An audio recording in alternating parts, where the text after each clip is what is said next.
Bonjour à tous. Quelle aventure! Mais quelle joie d'être ici aujourd'hui pour partager avec vous, chers auditeurs, mon projet de thèse. Un projet qui porte sur une problématique d'actualité, celle de la revalorisation du patrimoine industriel en Afrique du Nord et dans le bassin méditerranéen. Comme étude de cas, j'ai choisi le Maroc. Et comme axe d'intervention, j'ai choisi l'axe El Jadida, Casablanca, Kénitra. Pourquoi ce choix, me direz-vous? Bien, c'est un choix de cœur pour commencer, car je suis native de la ville de Casablanca.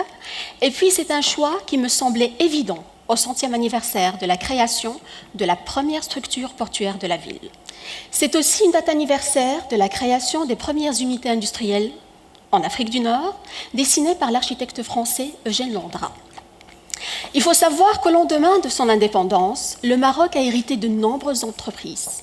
Dans les années 80, plusieurs d'entre elles ont migré vers la périphérie de la ville, laissant sur place des territoires en mutation. Depuis, le paysage casablancais a évolué rapidement, voire brutalement, avec des conséquences spatiales visibles et alarmantes à la fois.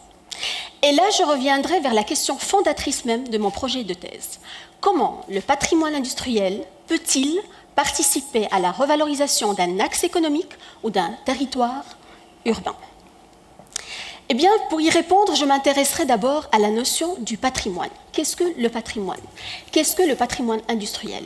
Quelles sont les politiques urbaines relatives à ce patrimoine-là, ici en Europe et dans d'autres pays industriels?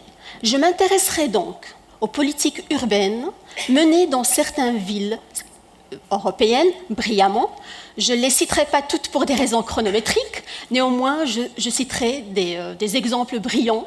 La Central Tejo à Lisbonne, la Casa Ramona à Barcelone, le site du Guggenheim à Bilbao et bien d'autres à Marseille et Istanbul.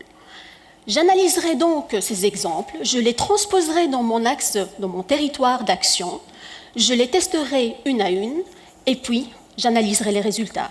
Et j'agirai en alliant prospective et recherche, prospective d'ordre social, économique et patrimonial. Et comme objectif, j'ai la profonde envie d'élaborer une stratégie de développement des friches industrielles. Une stratégie que je proposerai tout naturellement aux politiques locaux afin de l'intégrer dans les plans de développement existants. Et parallèlement à cette stratégie, je créerai un logiciel ou un outil de revalorisation numérique du patrimoine. Merci à vous tous pour votre écoute. C'était Shaima Sediki, fort déçue de ne pas avoir entendu parler de revalorisation des tunnels bruxellois.